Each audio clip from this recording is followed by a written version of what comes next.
할렐루야, 잘 오셨습니다. 오늘은 부활 주일입니다. 우리 앞뒤 좌우에 있는 분들과 함께 인사하겠습니다. 주님이 부활하셨습니다. 이렇게 인사할까요? 주님이 부활하셨습니다. 십자가를 지시고 우리를 위하여 부활하신 주님을 우리가 기뻐하며 우리 찬양하며 나가시겠습니다.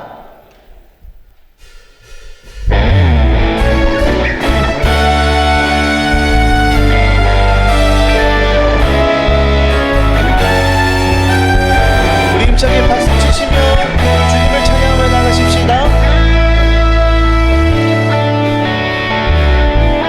주 하나님 독생자 예수 날 위하여 오시었네. 내 모든 죄 다 사하시고 죽음에서 부활하신 나의 구세주 살아계신 주 나의 참된 소망 걱정 근심 전혀 없네. 사랑의 주내 갈 길 인도하리. 내 모든 삶의 기쁨 이제 충만해. 주 안에서 거듭난 생명 도우시는 주의 사랑 참 기쁨과 마침 가지고 예수님의 도우심을 믿으며 살리. 살아계신 주 나의 참된 소망 걱정 근심 전혀 없네. 사랑의 주내 갈 길 인도하리. 내 모든 삶의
고백하십시다.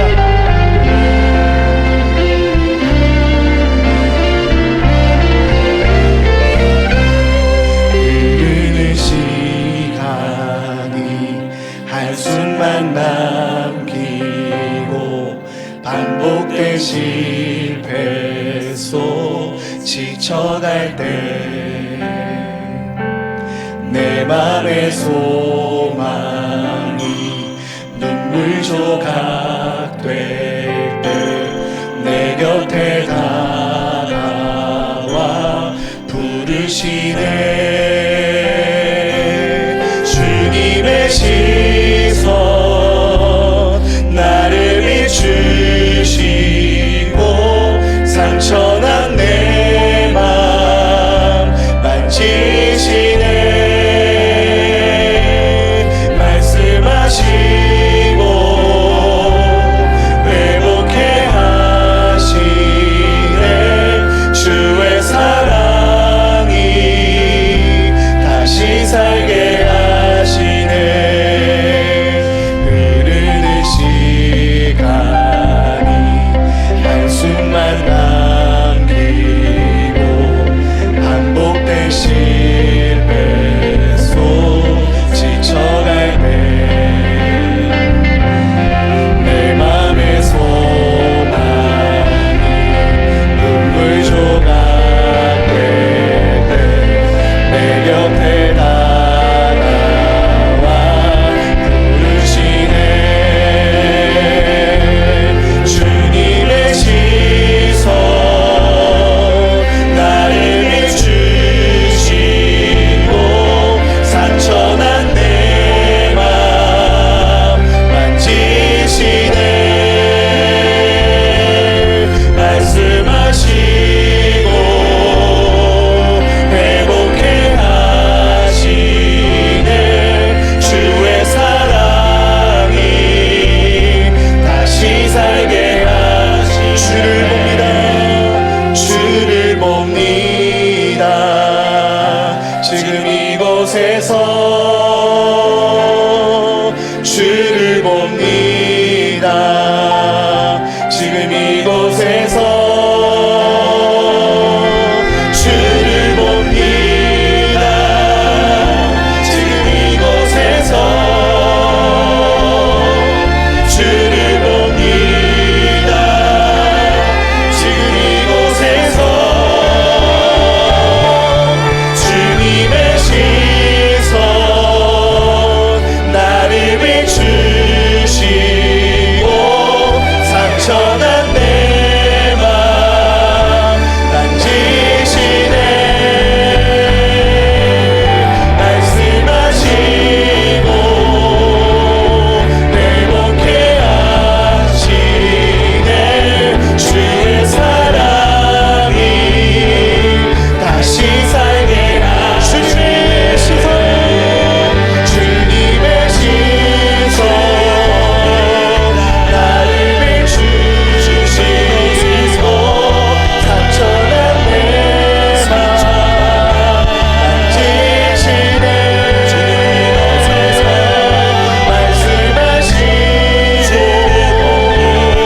회복해 하시네. 주의 사랑이 다시 살게 하시네.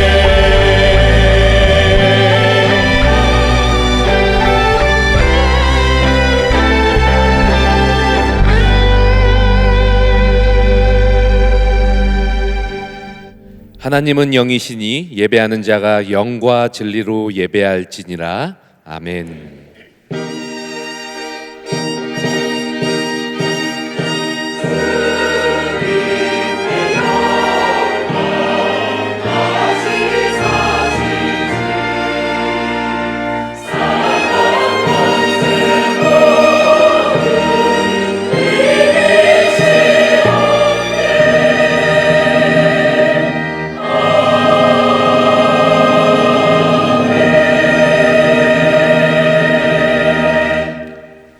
전능하사 천지를 만드신 하나님 아버지를 내가 믿사오며 그 외아들 우리 주 예수 그리스도를 믿사오니 이는 성령으로 잉태하사 동정녀 마리아에게 나시고 본디오 빌라도에게 고난을 받으사 십자가에 못 박혀 죽으시고 장사한 지 사흘 만에 죽은 자 가운데서 다시 살아나시며 하늘에 오르사 전능하신 하나님 우편에 앉아 계시다가 저리로서 산자와 죽은 자를 심판하러 오시리라. 성령을 믿사오며 거룩한 공예와 성도가 서로 교통하는 것과 죄를 사하여 주시는 것과 몸이 다시 사는 것과 영원히 사는 것을 믿사옵나이다. 아멘. 내가 받은 것을 먼저 너희에게 전하였노니 이는 성경대로 그리스도께서 우리 죄를 위하여 죽으시고 장사하시는 바 되셨다가 성경대로 사흘 만에 다시 살아나사 게바에게 보이시고 후에 12 제자에게와 그 후에 500여 형제에게 일시에 보이셨나니 그 중에 지금까지 대다수는 살아있고 어떤 사람은 잠들었으며 그 후에 야고보에게 보이셨으며 그 후에 모든 사도에게와 맨 나중에 만삭되지 못하여 난 자 같은 내게도 보이셨느니라. 그리스도께서 만일 다시 살아나지 못하셨으면 우리가 전파하는 것도 헛것이요 또 너희 믿음도 헛것이며 만일 그리스도 안에서 우리가 바라는 것이 다만 이 세상의 삶뿐이면 모든 사람 가운데 우리가 더욱 불쌍한 자이리라. 그러나 이제 그리스도께서 죽은 자 가운데서 다시 살아나사 잠자는 자들의 첫 열매가 되셨도다. 아멘.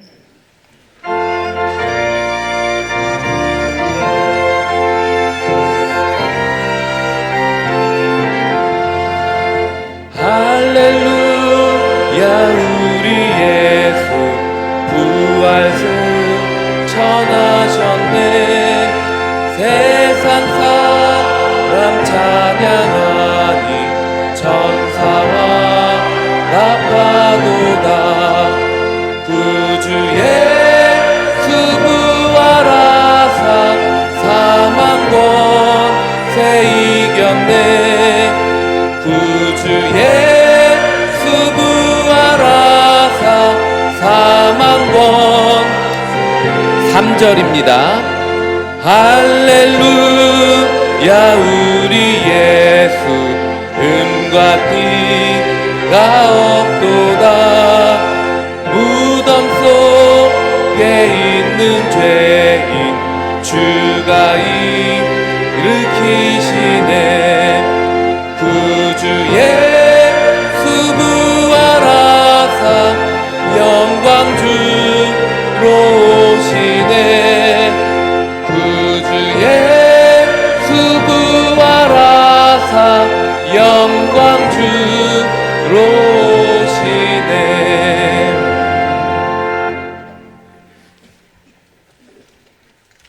전능하신 하나님 아버지, 주의 한없는 은혜와 사랑에 감사합니다. 우리를 구원하시려고 그리스도께서 십자가에서 죽으시고 사흘 만에 사망 권세 이기시고 부활하신 이 부활의 기쁨을 찬양하는 복된 주일 예배의 자리에 불러주시니 참으로 감사합니다. 이 시간 그리스도의 보혈로 우리를 다시금 정결케 하시고 성령으로 새롭게 하셔서 주께 온전히 예배하게 하여 주시옵소서. 하나님 아버지, 우리 내일 교회를 주의 은혜와 평강으로 인도하여 주시니 참으로 감사합니다. 모든 지체들이 성령 안에서 사랑으로 하나 되게 하시고 사랑의 수고, 믿음의 수고와 사랑의 역사들이 가득한 우리 교회 되게 하여 주시옵소서. 십자가 보험의 능력이 더욱 왕성하여 날마다 믿는 자의 수가 더하는 교회가 되게 하여 주시옵소서. 그리하여 이웃을 복되게 하며 지역사회에 선한 영향을 끼치고 나아가 민족과 열방을 섬기는 교회가 되게 하여 주시옵소서. 지난 2주간 특별 새벽 기도를 통하여서 하나님과 함께 기적의 아침을 열어가게 하시니 참으로 감사합니다. 이후에도 말씀으로 하루를 시작하여 날마다 주님과 동행하는 기적의 인생 살아가게 하여 주시옵소서. 오후에 전국에서 있을 부활절 연합 예배에 성령께서 역사하시어서 부활의 능력이 널리 선포되게 하시고 기쁨의 찬양이 온 땅에 울려 퍼지게 하여 주시옵소서. 이를 통하여 교회의 영광을 다시 회복시켜 주시고 한국 교회가 다시금 주의 복음의 능력으로 무장하여 민족과 열방을 향한 제사장적 사명을 잘 감당하게 하여 주시옵소서. 하나님 아버지, 지금도 열방에서 전쟁과 기근으로 지진과 전염병으로 인해 고통받고 죽어가는 사람들이 많이 있습니다. 하나님, 그들을 긍휼히 여기시고 주의 구원을 베풀어 주시옵소서. 우리나라 이 민족을 긍휼히 여기시고 새롭게 하여 주시옵소서. 심화되는 정치적 갈등과 경제 안보적 위기 속에서도 우리 주님께서 이 나라를 굳건히 지켜주시고 친히 인도하여 주시옵소서. 악한 정권의 압제로 고통받고 있는 북한 동포들의 부르짖음에 응답하셔서 그들을 속히 구원하시고 남과 북이 복음으로 통일되게 하여 주시옵소서. 열방에서 선교하시는 선교사님들의 그 사역과 가정을 주님께서 지켜주시고 늘 앞서 행하시는 주님을 경험하게 하여 주시옵소서. 하나님 아버지, 세우신 우리 담임 목사님 주의 강한 오른손으로 붙드시고 지혜와 계시의 영으로 늘 충만하게 하셔서 주의 몸된 교회를 잘 목양하시게 하여 주시옵소서. 이 시간 준비하신 말씀 선포하실 때 성령께서 역사하셔서 우리 각자를 향한 하나님의 음성을 듣게 하시고 그 말씀을 우리의 마음에 새기고 믿음으로 순종할 때에 하나님의 역사를 경험하게 하여 주시옵소서. 하나님 아버지, 이 시간 3부 찬양대의 찬양을 주님이 기뻐 받아주시고 우리 모두가 마음 모아 주께 드리는 찬송과 기도를 받아주시옵소서. 우리 예배 가운데 성령께서 운행하셔서 하나님의 임재가 가득한 예배가 되게 하여 주시옵소서. 감사하며 우리에게 부활의 산 소망과 영원한 생명을 주신 우리 주 예수 그리스도의 이름으로 기도드리옵나이다. 아멘.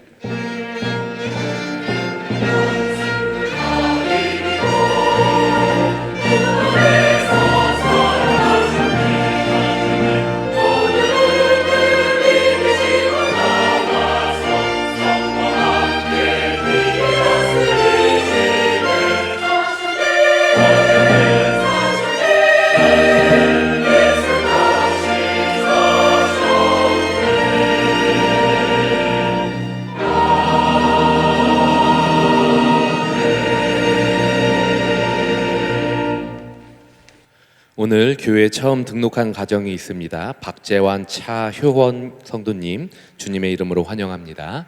예배 후 새가족실에서 교회에 대한 안내를 받으시기 바랍니다. 주일 광고입니다.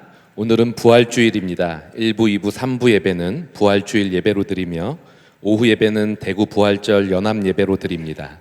오늘 더홀 중식과 3부 예배 후 차량 운행은 휴무입니다. 대구 부활절 연합 예배가 대구여 일어나라 라는 주제로 대구 스타디움에서 진행됩니다. 교회 차량을 운행합니다.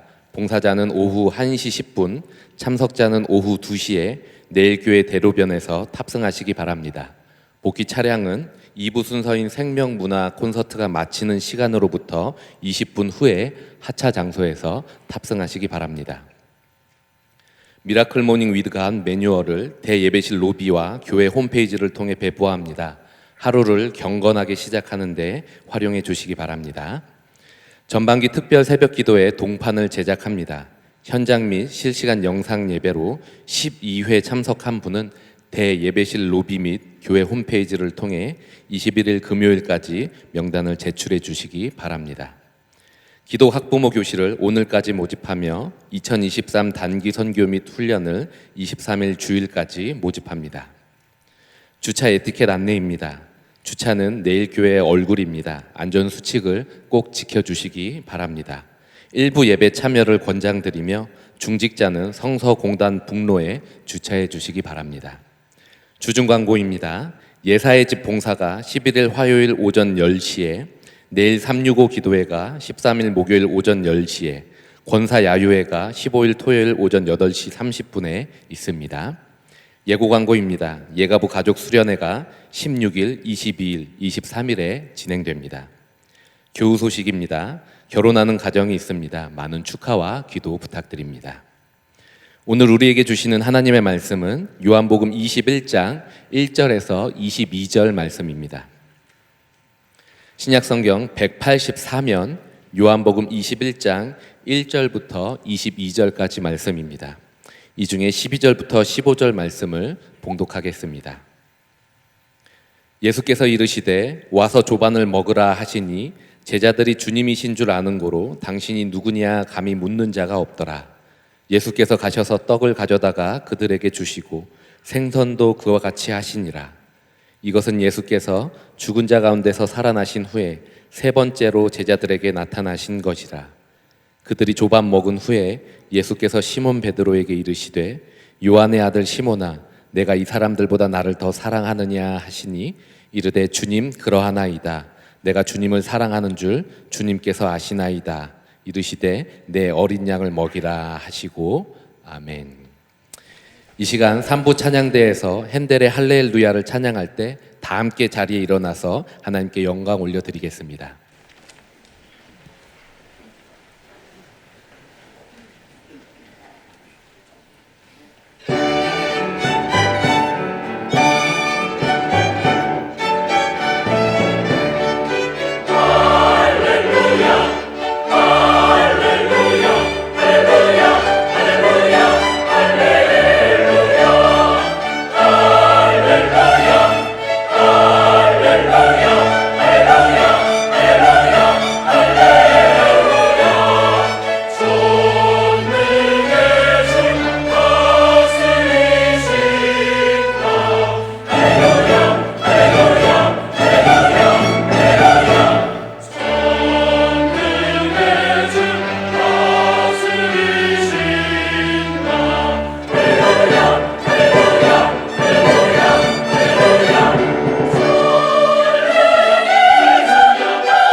아멘. 우리 하나님께 영광의 박수를 드리도록 하겠습니다.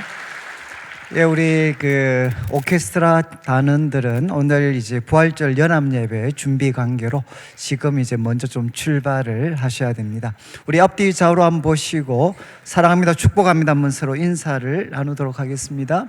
예. 예, 저희도 오늘 그 1시 10분에는 이제 그 봉사자들이 이제 차를 이제 출발을 하셔야 돼 가지고 오늘 예배를 이제 1시에는 우리가 마무리를 해야 됩니다.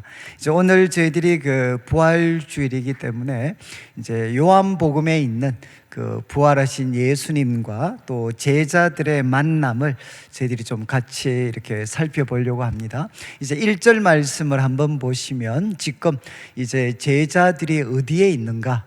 예수께서 디베랴 호수에서 또 제자들에게 자기를 나타내셨다, 이렇게 기록을 합니다. 그러니까 오늘 본문이 일어난 장소는 이제 디베랴 호수입니다. 디베랴 호수. 그런데 디베랴 호수는 이제 갈릴리 호수의 다른 이름입니다. 다른 이름. 그러니까 갈릴리 호수. 지금 예수님과 제자들은 어디서 만나셨는가 하면 이제 갈릴리 호숫가에서 만나시게 됩니다. 그런데 혹시 이제 성경에 대해서 좀 이해가 있으신 분들은 바로 앞장 요한복음 20장에 예수님께서 부활하셔서 제자들에게 2번 이렇게 나타나셨습니다. 그런데 그때 장소는 어딘가 하면 예루살렘입니다. 예루살렘. 예루살렘에 있던 제자들이 왜 지금 이제 갈릴리 호숫가에 있는가? 아마 이런 질문을 우리가 가질 수가 있습니다. 이제 제자들이 지금 갈릴리에 있게 된 것은 우리 자막의 마태복음 28장 우리 7절 말씀, 이제 이 말씀은 이제 예수님께서 부활하셨다라는 소식을 천사들이 이제 그 아침 이런 시간에 예수님의 무덤을 찾아왔던 여인들에게 전하면서 이렇게 이야기합니다. 그의 제자들한테 뭐라고 이야기하느냐? 그가 죽은 자 가운데서 살아나셨고, 이제 그 다음 말씀입니다. 너희보다 먼저 갈릴리로 가시나니 거기서 너희가 나를 배우리라. 이렇게 해라. 여러분, 지금 예수님께서는 이제 여인들한테 제자들에게 꼭 알려주라는 거죠. 예수님께서 다시 살아나셨습니다. 그리고 또 한 가지는 이제 그분이 먼저 갈릴리로 가시니까 거기서 너희를 볼 것이다. 그리고 10절을 한번 보시면 이제 예수님께서 직접 여인들에게 말씀하십니다. 무서워하지 마라. 가서 내 형제들에게, 이 형제들은 제자들이죠. 내 형제들에게 갈릴리로 가라. 그리고 거기서 나를 보리라. 이렇게 예수님께서 직접 말씀을 하셨습니다. 그러니까 제자들이 지금 이제 갈릴리 호수에 있게 된 것은 예수님이 주신 말씀 때문에, 그래서 예수님께서는 이 갈릴리에서 우리가 잘 알고 있는 마태복음 28장 19절 20절 말씀을 주시게 됩니다. 자, 지금 제자들은 예수님의 명령 때문에 지금 이제 갈릴리 호수에 있습니다. 그리고 2절 말씀을 보시면 함께 있었던 제자들 7명의 이름이 기록이 됩니다. 이제 시몬 베드로, 그리고 두 번째는 도마. 둘 다 이제 20장, 요한복음 20장 부활 사건에서 아주 중요한 역할을 했던 사람들입니다. 그리고 또 나다나엘이 있었고 세베대 아들들, 그러니까 요한과 야고보가 있었습니다. 그리고 다른 제자 둘이 있었다. 대부분 성경학자들은 아마 이 다른 제자 둘에는 아마 안드레가 포함이 됐을 거다라고 추측을 합니다. 왜냐하면 베드로가 있으니까. 그리고 또 한 사람은 나다나엘이 있기 때문에 아마 빌립도 이 자리에 있었지 않겠는가. 그래서 이름이 기록되지 않는 두 제자는 일반적으로 이제 빌립과 안드레였을 거다라고 추측을 합니다. 그리고 3절 말씀에 보시면 이제 시몬 베드로가 갑자기 이런 이야기합니다. 나는 물고기 잡으러 가겠다. 그러니까 다른 6명의 제자들도 우리도 함께 가겠다, 이렇게 이야기를 하고 나가서 배에 오르게 됩니다. 여러분, 이 3절 말씀 조금 이제 낯설지 않습니까? 부활하신 예수님께서 바로 비장하게 먼저 갈릴리로 가시니까 가서 거기서 너희를 볼 거다. 이렇게 예수님께서 십자가에 못 박히기 전에도 말씀하셨고 부활하시고 나서 여인들을 통해서도 이렇게 말씀을 하셨습니다. 그러면 이 말씀 때문에 제자들이 지금 갈릴리에 있다면 여러분 어떤 마음으로 부활하신 주님을 만날 준비를 해야 되겠습니까? 정말 이제 경건하고 또 하나님 앞에 참 비장한 마음으로 부활하신 주님을 만나고 또 그분이 주실 말씀을 우리가 기대해야 되지 않겠습니까? 그런데 지금 베드로와 제자들은 뜻밖에도 물고기 잡으러 가겠다라고 이야기하니까 6명의 제자들도 함께 이제 동참을 하게 됩니다. 그런데 이제 그날 밤에 아무것도 이렇게 잡지를 못했습니다. 아마 우리가 이런 질문을 던질 수가 있습니다. 왜 지금 베드로와 제자들은 여러분 부활하신 주님을 만날 준비를 하지 않고 이제 물고기를 이렇게 잡으러 갔을까? 아마 우리가 추측할 수 있는 이유는 이제 이런 것들이 있겠죠. 지금 예수님, 부활하신 예수님께서 만나자고 했는데 지금 갈릴리에 왔지만 예수님, 부활하신 예수님은 자신들과 같이 있지 않으셨습니다. 자신들과 같이 없습니다. 그리고 두 번째 생각할 수 있는 것은 여러분 예수님 부활하셨다. 죽은 자들 가운데 부활하시는 이 놀라운 일이 일어났으면 좀 과하게 표현하면 세상은 뒤집혀야 되지 않습니까? 그런데 세상에는 아무런 변화도 없습니다. 그리고 또 하나 아마 제자들은 예수님께서 십자가에 못 박히시기 전에 그들은 치명적인 그런 실패를 경험을 했습니다. 베드로를 포함해서 모든 제자들이 예수님을 부인하고 도망가는 쓰라린 실패를 경험을 했습니다. 그리고 또 그들은 당장 이렇게 먹고 살아야 됩니다. 당장 먹고 살아야 되니까 그들은 부활하신 주님을 만날 그 준비보다는 이제 물고기를 이렇게 잡으러 가게 됩니다. 여러분 만약에 제가 드린 말씀이 어느 정도 근거가 있다면 이런 물고기를 잡으러 간 제자들의 모습하고 오늘 부활절 예배에 참석하신 내 모습하고 좀 어떤 것 같습니까? 약간 비슷하지 않는가요? 오늘 제가 일부 예배 때 어떤 분이 저한테 하시는 말씀이 목사님 오늘 부활절이었습니까? 그러니까 오랜만에 교회 오시다 보니까 자기는 그냥 오랜만에 한번 교회 왔는데 오니까 부활절이었어요. 부활절. 여러분 아마 이런 분들도 이렇게 계실 것 같습니다. 분명히 몸은 부활절이라고 해서 이제 몸은 여기에 앉아 있지만 어쩌면 우리 마음과 상태는 물고기를 잡으러 갔던 제자들의 마음과 좀 비슷할 수 있는, 아니 2000년 전에 예수님 부활하셨는데 세상이 뭐 달라진 게 있는 것 같습니까? 그리고 여전히 예수님은 제 눈에 잘 보이지를 않습니다. 그리고 우리는 과거에 여러 번 주님을 따르는 데 있어서 실패를 경험하기도 했고 또 당장 우리는 내일이면 해결해야 될 많은 문제들이 있습니다. 그래서 우리들의 몸은 지금 예배의 자리에 와 있지만 우리들의 마음은 물고기를 잡으러 갔던 제자들과 참 비슷할 수가 있죠. 그런데 제자들은 그날 밤입니다. 그날 밤 여러분 갈릴리 호수에서는 고기를 잡을 수 있는 최고의 시간이 밤 시간이었어요. 그런데 그날 밤에 아무것도 이렇게 잡지를 못했습니다. 그러면 제자들 입에서 이런 이야기가 한 번은 나왔지 않겠습니까? 야, 세상에 되는 일 하나도 없네, 하나도. 아마 우리 어쩌면 어젯밤에 우리가 했을 수도 있는 이야기. 야, 도대체 어떻게 되는 일이 하나도 없냐.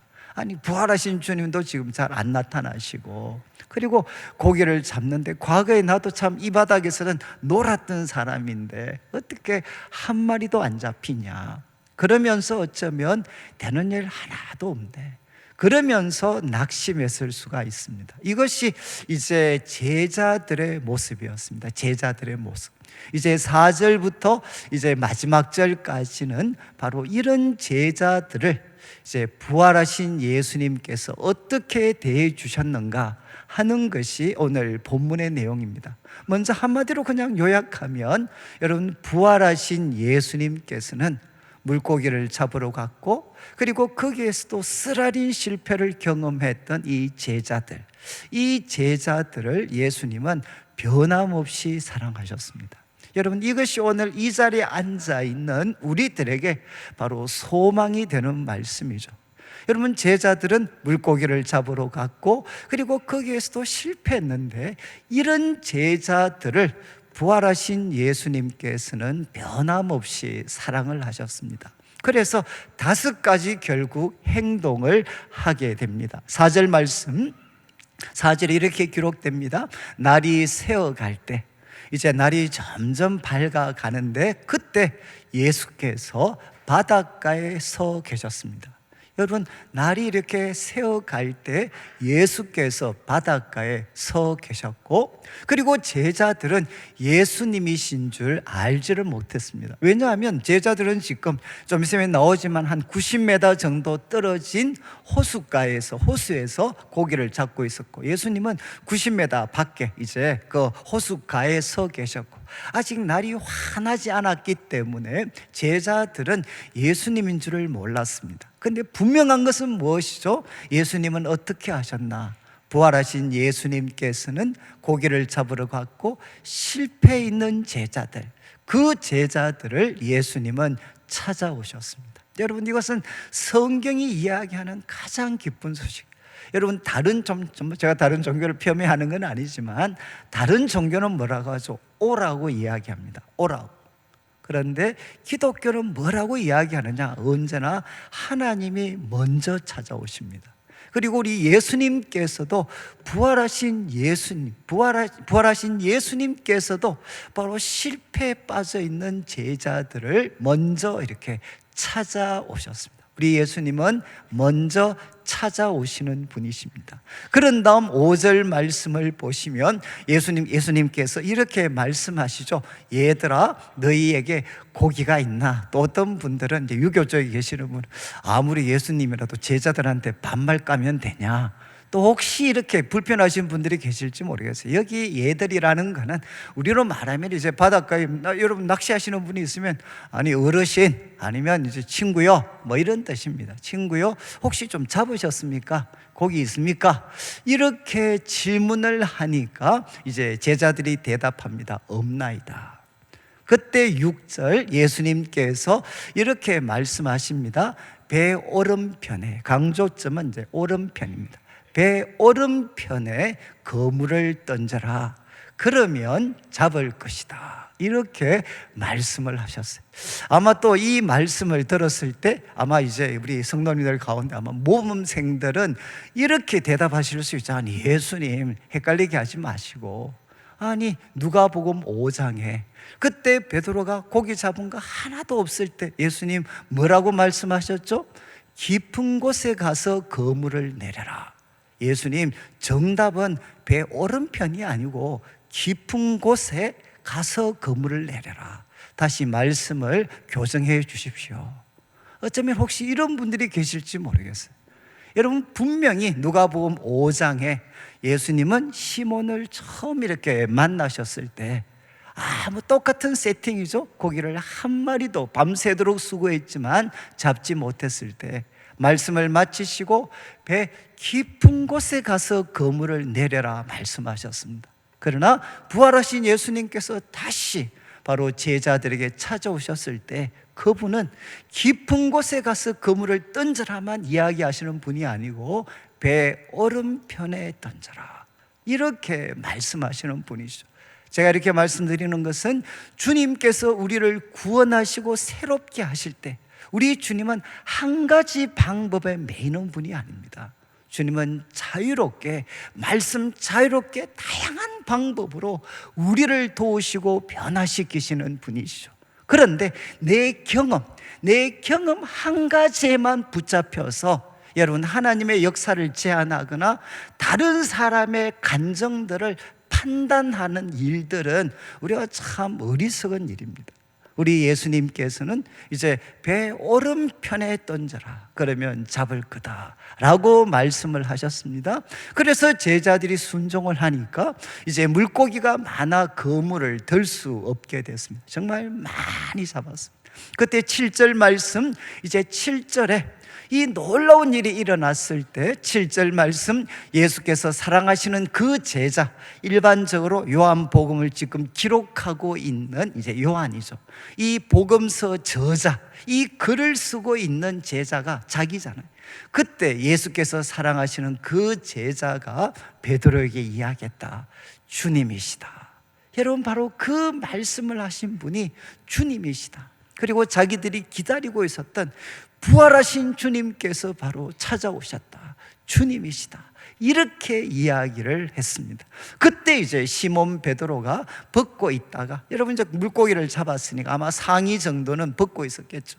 그런데 주님이라는 말씀을 듣고 이제 그 돛을 두른 후에 바다로 뛰어내리게 됩니다. 그리고 8절 말씀을 한번 보시면 8절 말씀, 다른 제자들은 육지에서 거리가 불과 한 50칸, 이 50칸이라는 말은 이제 예를 들면 영어 번역은 100야드로 번역을 합니다. 100야드. 또 우리 표준 세번역 같으면 200규빗으로 번역을 합니다. 그러니까 거리는 어느 정도 되느냐, 한 90m쯤 됩니다. 90m. 그러니까 육지에서 배까지는 한 90m, 그렇게 멀지 않는 곳이었기 때문에 지금 이제 베드로는 정말 물에 뛰어들었고, 다른 제자들은 작은 배를 타고 물고기 든 그물을 들고 오게 됩니다. 그리고 11절 말씀을 한번 비추어 주시면, 11절을 보시면 그때 그 그물을 세어보니까 153마리, 큰 물고기만 153마리가 있었습니다. 자, 여러분이 이제 이 4절부터 말씀을 보니까 우리 예수님 어떤 분이시죠?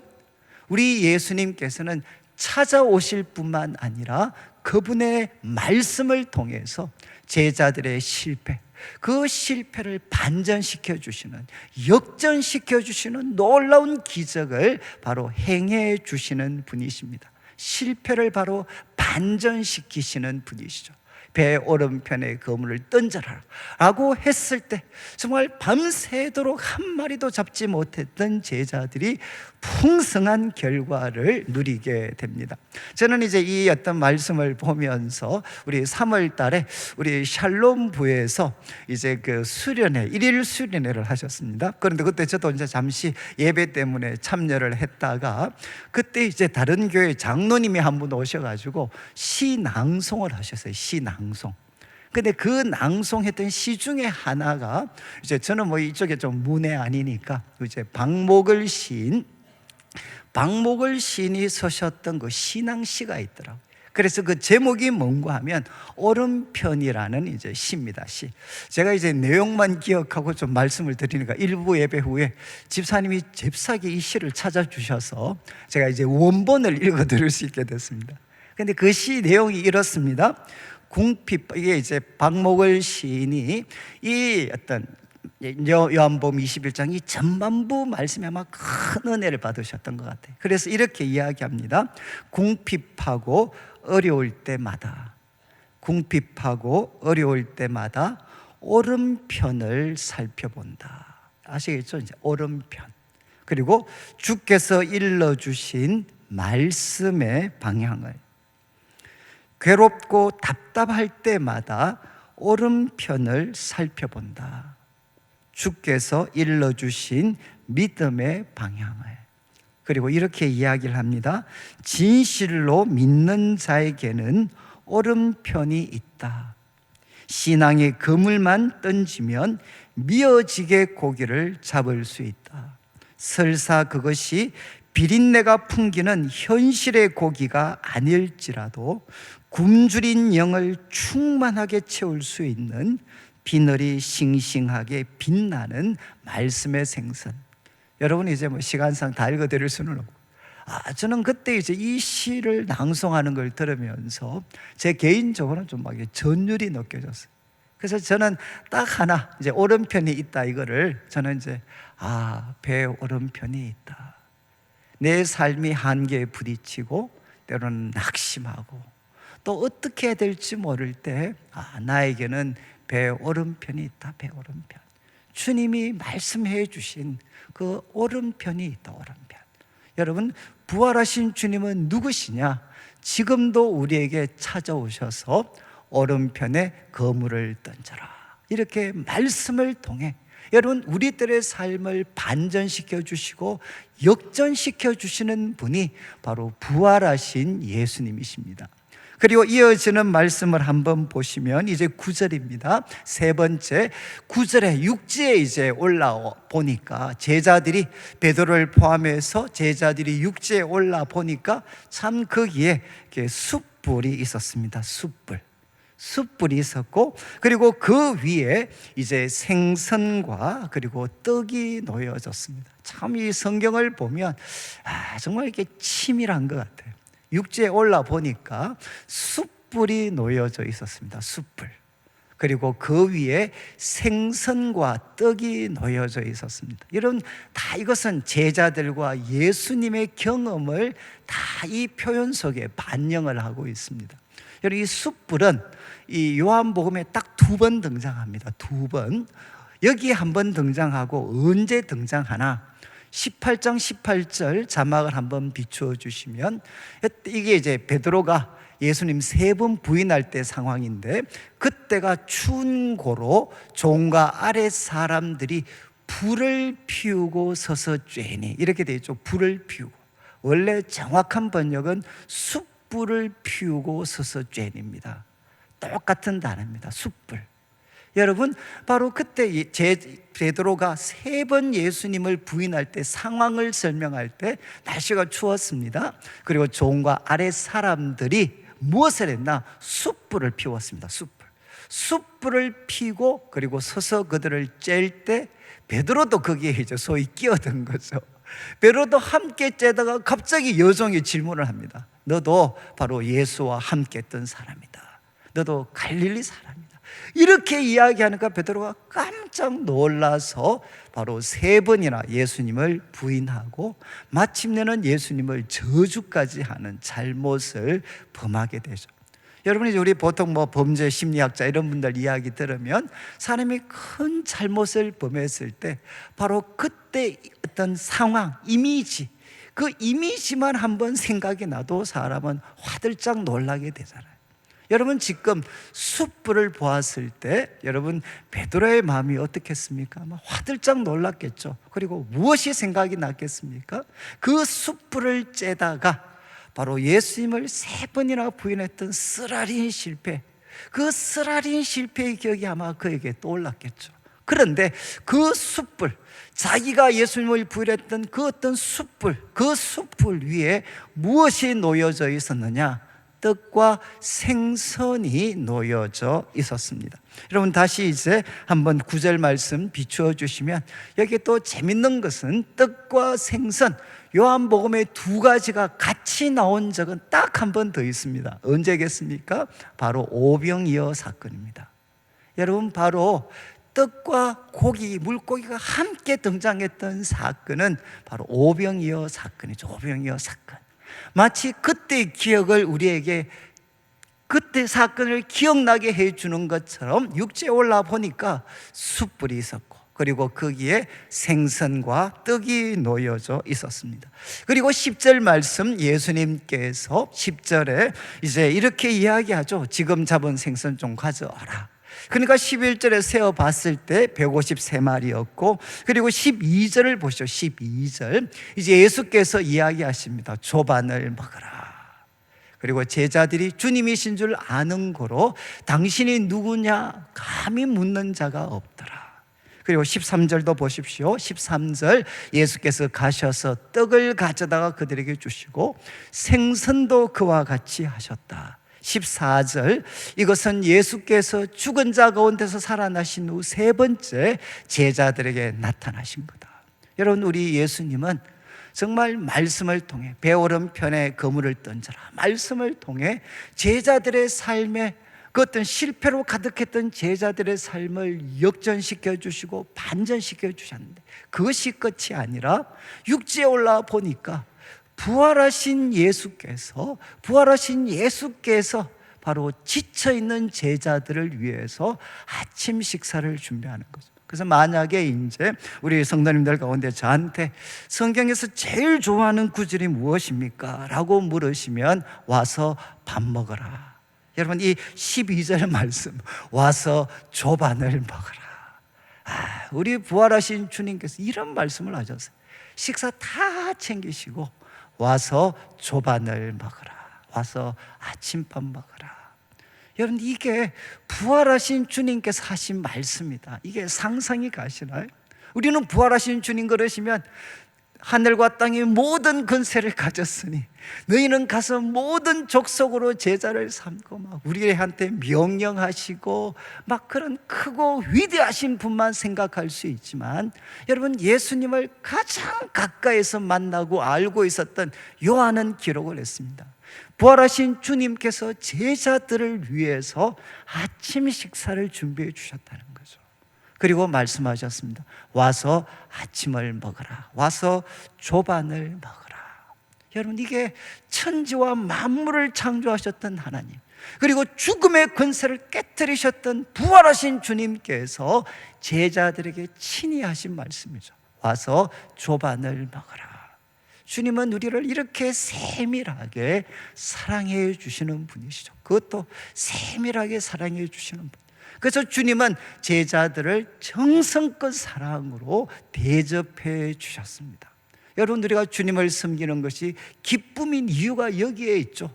주님은 우리를 부려먹기만 하는 분이 아니라 바로 우리들을 마음을 다해서 대접해 주시는, 정말 우리에게 마음을 다해서 대접해 주시는 분이 바로 주님이시기 때문에 이분의 대접을 받은 사람은 여러분 주님을 위해 살아가는 것이 하나도 피곤하지 않죠. 그리고 나아가서 이제 15절 잘 아시는 말씀입니다. 네 번째, 이제 조반을 먹은 후에 시몬 베드로에게 이제 요한의 아들 시몬아, 너가 이 사람들보다 나를 더 사랑하느냐 이렇게 물으셔요. 여러분 참 호칭이 재밌잖아요. 왜? 야 베드로야, 너가 이 사람들보다 나를 더 사랑하냐? 왜 이 호칭을 사용하지 않고 요한의 아들 시몬아 이렇게 호칭을 불렀을까? 이름을 불렀을까? 그래서 약간 못된 신학자들은 이름값을 못해서 이름을 강등시켜 버리셨다. 여러분 베드로라, 이 베드로 원래 반석이거든요. 반석이라는 이름을 줬더니만 까불고 이렇게 해서 결국 이제 요한의 아들 시모나. 여러분 그런 뜻이 아니죠. 여러분 이 요한의 아들 시모나가 언제 등장하나? 요한복음 1장에 안드레가 바로 자기 형 시몬을, 베드로를 예수님께 데려왔을 때 예수님이 그에게 뭐라고 말씀하십니까? 요한의 아들 시모나, 바로 너가 게바가 될 것이다. 요한의 아들 시몬아, 너가 게바가 될 것이다. 이렇게 예수님께서 바로 시몬에게 말씀을 하셨어요. 그러니까 첫 만남이죠.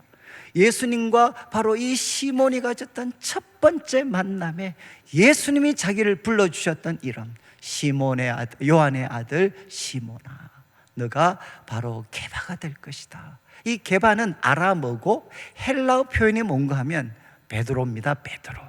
바로 너 베드로가 될 거다. 너 게바가 될 거다. 이렇게 예수님 말씀하셨죠. 마치 그때를 기억나게 하는, 야 요한의 아들 시몬아, 너 정말 나를 사랑하냐? 그러니까 이제 베드로가 주님 그렇습니다. 내가 주님을 사랑하는 줄 주께서 아십니다. 이렇게 대답을 했고, 그리고 15절 마지막 부분 보시죠. 주님께서는 내 어린 양을 먹이라 이렇게 말씀하셨고, 이어지는 16절 17절에서 세 번이나, 이제는 또 이렇게 16절 17절이 두 번이나 똑같은 질문, 거의 똑같은 질문, 베드로도 똑같은 답을 하고 예수님이 다시 말씀하셔요. 여러분 15절을 다시 한번 보시면, 여러분 이제 요한의 아들 시몬아, 너 나 사랑하냐? 그럴 때 베드로가 주님, 제가 주님 사랑하는 줄 아십니다. 이렇게 말했으면 여러분이 예수님이시면 어떻게 대답했겠습니까? 여러분이 예수님이시면, 여러분 제가 만약에 예수님이시면, 야 시몬 니 진짜 뻔뻔하다. 야 너 인마 사랑한다는 놈이 불과 며칠 전에 내가 십자가 칠 때 그렇게 큰 소리 빵빵 치더니만 나를 세 번이나 모른다 부인하고 저주해놔놓고, 야 네가 나를 사랑한다, 내가 알고 있다. 네 진짜 뻔뻔한 놈 아니냐? 아니 사랑하는 놈이면 어떻게 그런 짓 할 수 있어? 여러분 우리 예수님, 내가 만약에 제가 예수님이라면 그런 말 하지 않습니까? 여러분 우리가 참 그런 이야기 많이 하잖아요. 아니 너가 정말 사랑했다면 어떻게 과거에 그런 짓 할 수 있어? 여러분 우리는 끝까지 물고 늘어져서 책망할 수 있잖아요. 그런데 예수님 어떻게 하셨습니까? 참 우리 예수님은 속아주시는 분이십니다. 저는 제일 감동을 받는 게 우리 예수님은 속아주시는 분이시죠. 그래서 이 말을 그대로 받아들이고 짧게 표현합니다. 내 어린 양을 먹여라, 이렇게 말씀을 하시고 또 두 번이나 똑같은 질문, 또 똑같은 답을 합니다. 근데 여러분 참 이제 이 말씀을 통해 아마 이게 사용되어진 언어 같은 게 첫 번째, 두 번째 예수님의 질문은 아가페 사랑과 관련된 단어를 사용하십니다. 아가파오. 그래서 아가페 사랑과 관련된 동사를 가지고 예수님이 두 번 질문을 하셔요. 그런데 그때 베드로는 이 질문이 감당이 안 되니까 답을 할 때 필리아, 이제 우정과 관계된 동사로 대답을 합니다. 이제 그때 세 번째 예수님이 이제는 예수님이 수준을 낮추셔가지고 필리아와 관계된 동사로 질문을 하셔요. 너 필리아, 우정의 사랑으로 나 사랑하냐? 그러니까 그때 베드로가 깊이 근심을 합니다. 근심을 하면서 주님 모든 거 아시니까, 주님 모든 거 아시니까 내가 주님을 사랑하는 줄 아시며, 똑같이 이제 필리아와 관계된 동사로 대답을 합니다. 저는 이제 이 단어와 관련된 의미가 있겠지만, 그러나 지금은 시간상 여러분 한 가지 지적할 수, 왜 세 가지 똑같은 질문을 반복을 하셨겠습니까? 그것은 바로 베드로, 여러분 베드로를 짓누르고 있었던 쓰라린 기억이 있습니다. 여러분 자막에 13장 38절 한번 말씀 잘하는 내용인데, 예수님께서 큰 소리 빵빵 치는 베드로한테 이야기했죠. 너가 나를 위해 내 목숨을 버리겠느냐? 내가 진실로 진실로 이야기하는데 다구리기 전에 너가 3번 나를 부인하리라. 너가 3번 나를 부인하리라. 그리고 그는 3번 부인을 했죠. 여러분 3번이나 부인했던 그 시몬에게 예수님께서는 숯불 곁에서 질문하시는 거죠. 너 나를 사랑하느냐? 그리고 베드로는 똑같이 내가 사랑하는 줄 주님이 아십니다. 여러분 이렇게 질문하신 이유는 무엇이냐? 바로 그를 짓눌렀고 그가 앞으로 교회의 어떤 중심적인 지도자로서 성도들과 주님을 섬기는 데 있어서 가장 큰 장애물이 되는 게 무엇이겠습니까? 실패의 쓰라린 기억이죠. 그 실패의 쓰라린 기억을 사랑의 놀라운 기억으로 우리 예수님께서는 바꾸어 주셨습니다. 여러분 저는 참 이 말씀을 생각하면, 여러분 우리들의 삶 가운데 실패가 없는 사람이 누가 있습니까? 근데 예수님께서는 그 실패 가운데서도 우리 마음에 있는 작은 진실을 그분은 깊이 인정해 주셨어요. 여러분 우리 앞으로 또 실패하겠죠, 또 넘어지겠죠. 그러나 우리들 속에 분명한 것 하나는 무엇이냐? 그럼에도 불구하고 우리는 주님을 사랑합니다. 여러분 바로 그 실패 쓰라린 기억, 3번이나 주님을 부인하고 저주했던 것, 그러나 바로 똑같은 숯불 옆에서 우리 예수님은 그에게 질문하시고 베드로는 3번이나 대답을 하죠. 저는 주님을 사랑합니다. 저는 주님을 사랑합니다. 그래서 그 숯불 곁의 시간은 무슨 시간으로 바뀌느냐?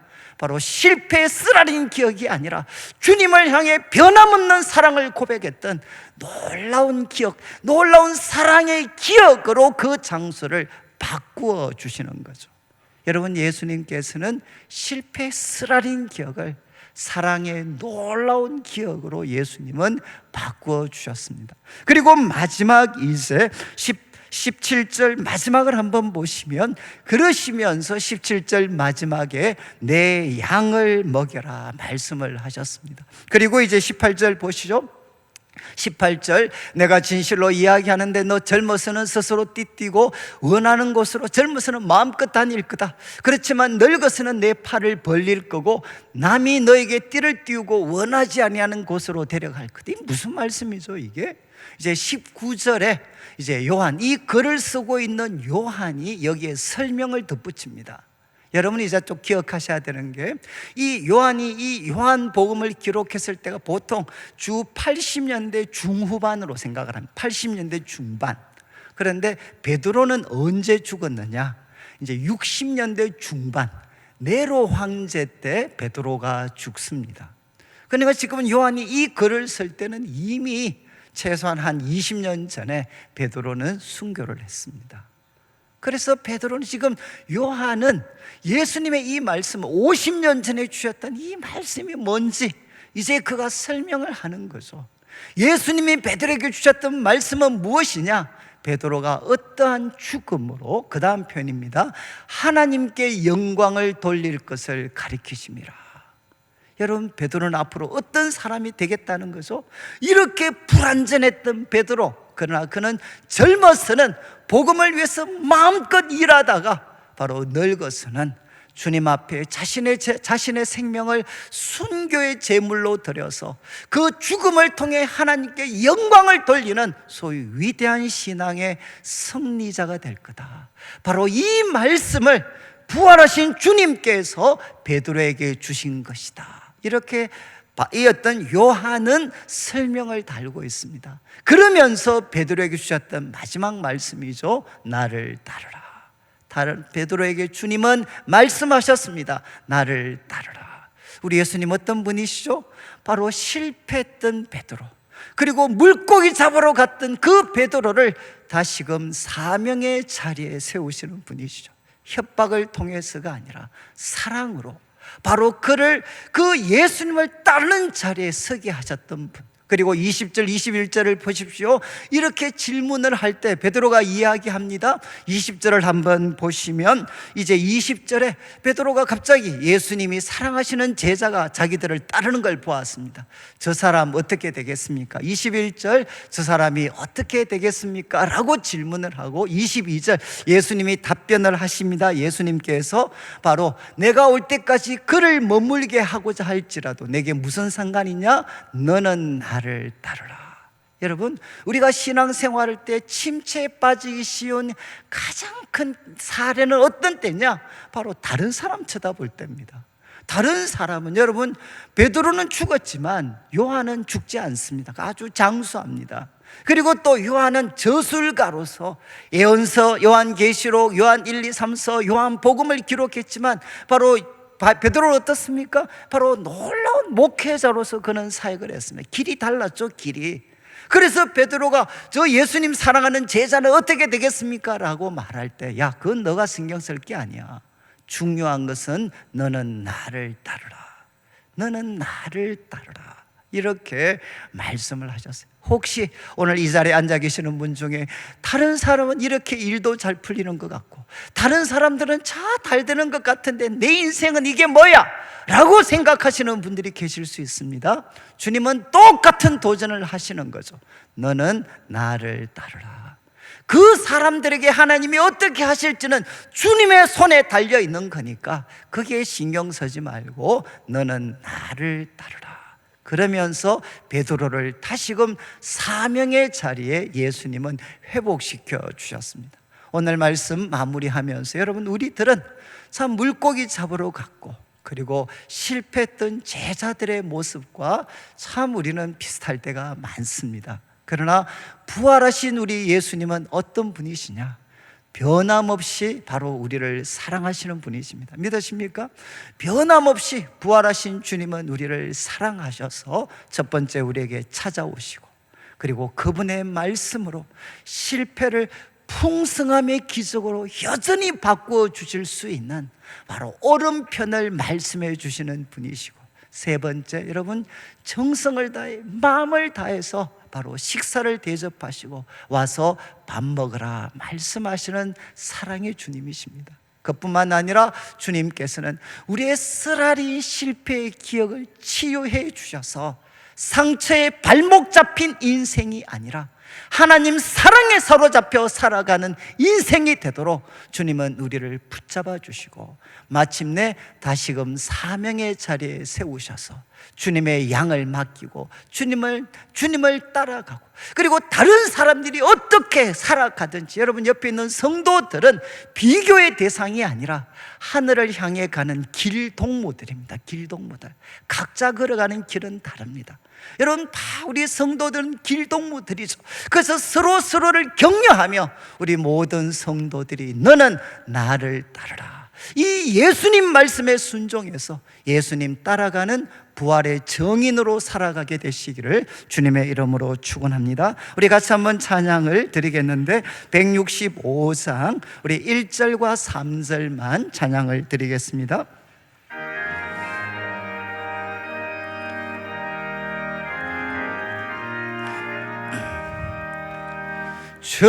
주님께 영광, 다시 사신 주, 사망 권세 모두 이기시었네.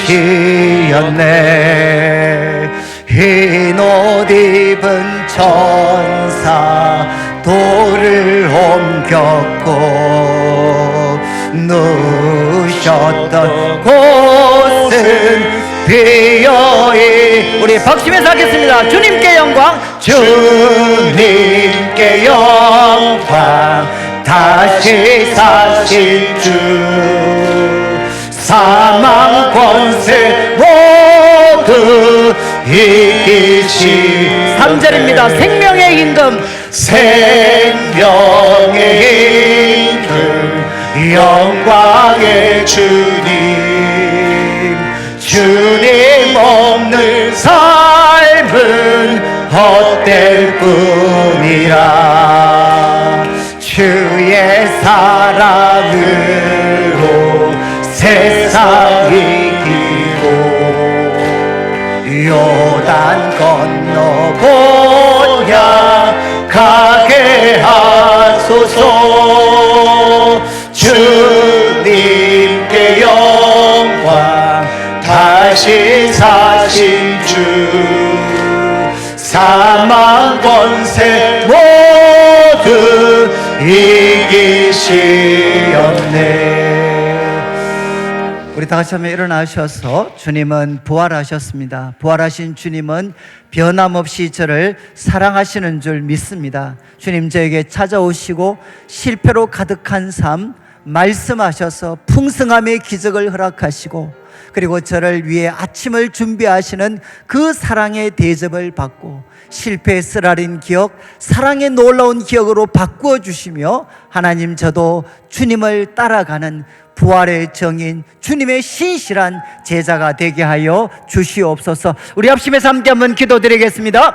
하나님 아버지 감사합니다. 오늘도 우리 사랑하는 성도님들 부활하신 주님 앞에 나왔습니다. 주님은 부활하셨습니다. 죄와 마귀와 사단의 권세를 짓밟으시고 승리하셨습니다. 하나님 아버지, 부활하신 주님께서 오늘도 우리 성도님들에게 찾아오셔서 말씀하여 주셔서 하나님 우리 성도들에게 그 오른편을 허락하여 주시옵소서. 그리고 하나님 아버지, 우리 성도들 주님의 그 뜻과 아버지의 물고기로 우리를 대접하여 주시고, 하나님 아버지 실패의 쓰라린 기억들 고쳐주시며, 하나님 아버지 주님 앞에 기도합니다. 하나님 아버지 다시금 사명의 자리에 서게 하셔서 주님을 끝까지 따라가는 신실한 주의 제자 부활의 정인들 되게 하여 주시옵소서. 하나님 아버지 감사합니다. 오늘도 사랑하는 성도님들 부활의 주님 앞에 나와 귀한 예물을 드립니다. 이 물질 속에 담겨져 있는 우리 성도님들의 눈물과 기도와 땀, 믿음과 사랑의 고백을 연락하여 주시고, 먼저 주의 나라와 의를 구하는 주의 백성들에게 약속하신 대로 모든 것을 더하여 주시옵소서. 하나님, 우리는 사명을 잃어버리고 하나님 아버지 물고기를 잡는 제자들의 모습에 하나님 아버지 참 닮아 있을 수 있습니다. 그러나 주님, 우리 성도들에게 찾아와 주시고 말씀하여 주시고, 그래서 하나님, 실패를 풍성함의 기적으로 바꾸어 주시옵소서. 우리 성도들 한 분 한 분을 위하여 주님, 떡과 물고기를 준비해 주셔서 하나님 아버지, 성도들을 마음껏 대접하여 주시고, 하나님, 우리에게 실패했으라는 기억이 있습니다. 십자가를 바라보며 부활의 주님을 바라보며 사랑의 놀라운 기억으로 바꾸어 주셔서 우리를 치유하여 주시며, 마침내 주님을 따라가는, 다른 사람들 바라보지 않고 나는 주님을 따라가는 신실한 주의 제자, 부활의 정인들 되게 하여 주시옵소서. 오늘 드려지는 대구 부활절 연합 예배위에도 부활하신 주님께서 영광 받으시고, 부활하신 주님께서 이 대구 도성 가운데 찾아오셔서 다시 한번 대구 땅을 새롭게 하여 주시옵소서. 예수님의 이름으로 기도드립니다. 아멘. 지금 우리 주 예수 그리스도의 크신 은혜와 하나님 아버지의 극진하신 사랑과 성령 하나님의 감동 감화 위로하시고 교통하심이, 부활하신 주님의 그 놀라운 사랑에 사로잡혀서 남은 인생 부활의 정인으로 신실한 주님의 제자로 살아가기를 다짐하는 모든 성도들 위해 드려지는 대구 부활절 연합 예배 위에 지금부터 영원토록 함께 있을지어다. 아멘.